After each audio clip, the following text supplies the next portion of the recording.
안녕하세요. What exactly am I watching now? Vicenza. I'm going to go through that the second time. But meanwhile, we have mine. 죽어 있었습니까? 살인사건입니다.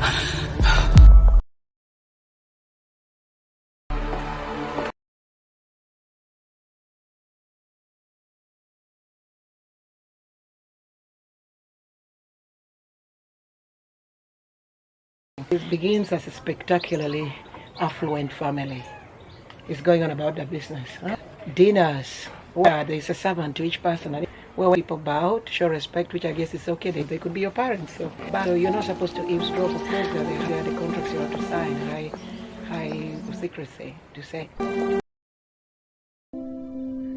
가서 얼른 자요. What's mine all about? It's about this family.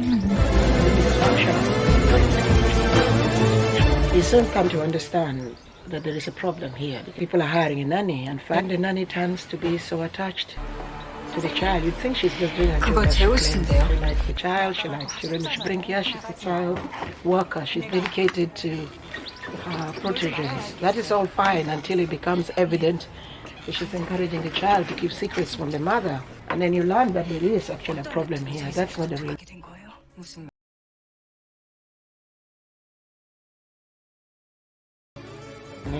But it's not the birth mother. The child has been with us 6 years, it's now 8, so there are little whispers here and there, and I think there's a whisper in the school. And when it comes to sorting out that whisper, the nanny is far more passionate than the real mother. I mean, we have all by now learned that that's not the birth mother of that child. You see, the concept of real mother must really be updated.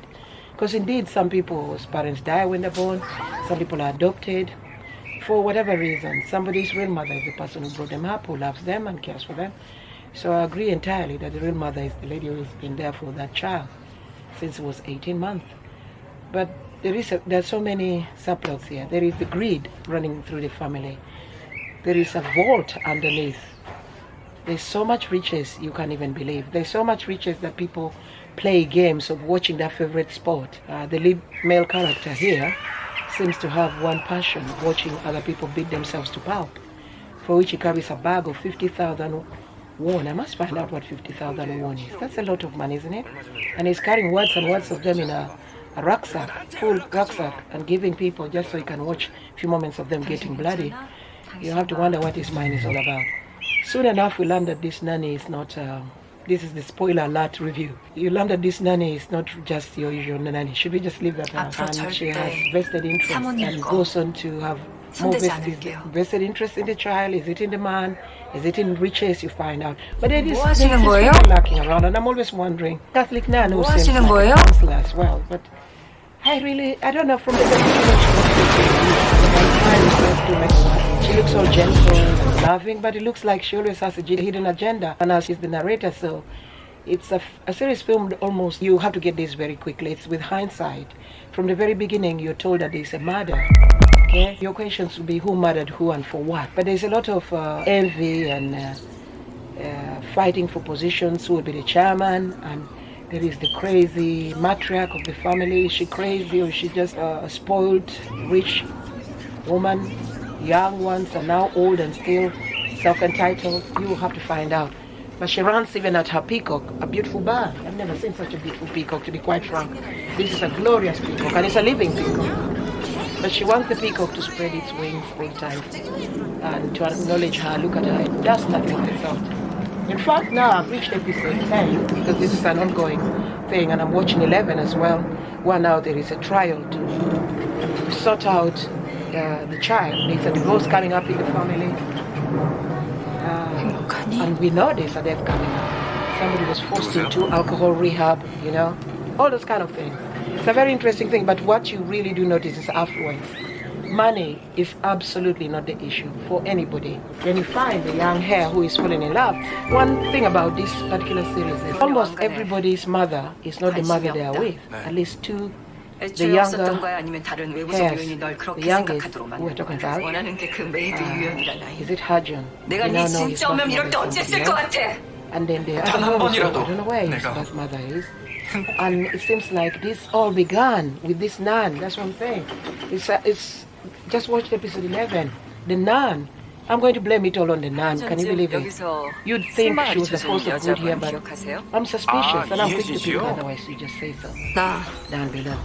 I believe the nun is the problem. I believe her confession that to be she was not a nun because of her original calling as a young person. She became a nun as a form of refuge. What was she running away from? What was she hiding from? What sent her? What do they call the convent? Yeah. I was brought up by nuns. I went to boarding school. So I was taught by nuns, brought up by nuns. I had to wake up at 5 actually. So you were in church at 6 and you were a child. Prayers before eating, prayer before class, prayer after class. But it taught discipline. This is just a deviation. This convent lady, the sister, you think she was lovely. Some of her advice just shows that she's more of this earth than really her head in the clouds with the God up there telling people thou shalt not sin all the time or thou shalt do this exactly. So maybe that's why she knows exactly what's going on in that family. But she seems and is appearing, according to me, you can choose. You can go and say the lead character just became, he's so deviant. He's actually absolutely deviant. When he's annoyed, I mean, people who are entitled, I mean, this is the problem, this is the infestation, and this is the scourge we're facing in society. Children who are not disciplined. Now, when I talk about, I have my own. It's absolutely the scourge of self-entitled kids. That's what these parents are. I mean, the guy can do whatever he likes. He feels if he doesn't get his way, he has to take it out on somebody. I mean, he almost kills the nanny in the process. 두 사람 형제예요, 친형제. 얼마 주면 돼? 얼마 주면 될지 This is a series that is growing on me. It's actually getting better and better. Mine is in another level.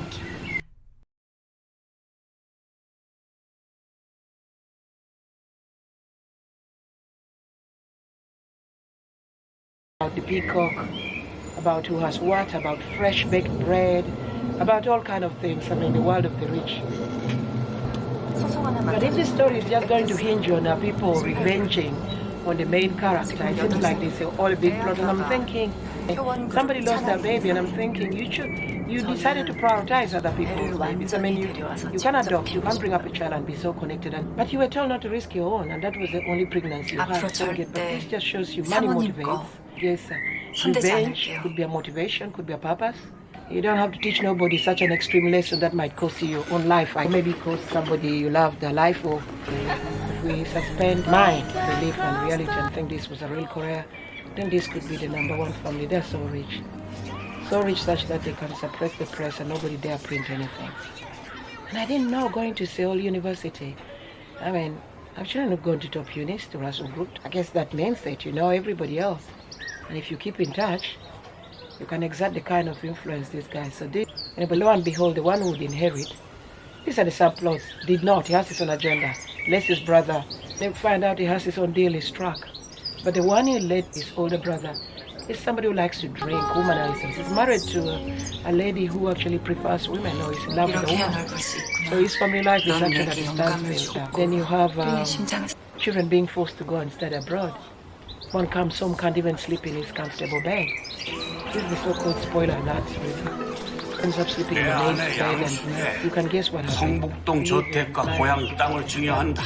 The 내 story 큰아들 the main story is 한지호 about 지금이라도 적성 찾을 수 있도록 대학원 공부를 독려하며 who 졸업을 할 수 being 있도록 raised by a 평생 lady who got 학자금을 지원한다. 내 큰 며느리 Who is not 정서현, I mean, 내가 가진 효원의 you have 전자지금 to be very 정보와 careful with 효원 that. Real mother EM의 but 경영을 맡긴다.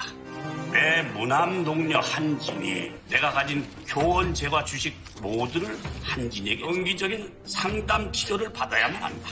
내 둘째 며느리 서희수, 손자와 며느리의 미래를 원물산 주식 3만 주를 증여한다.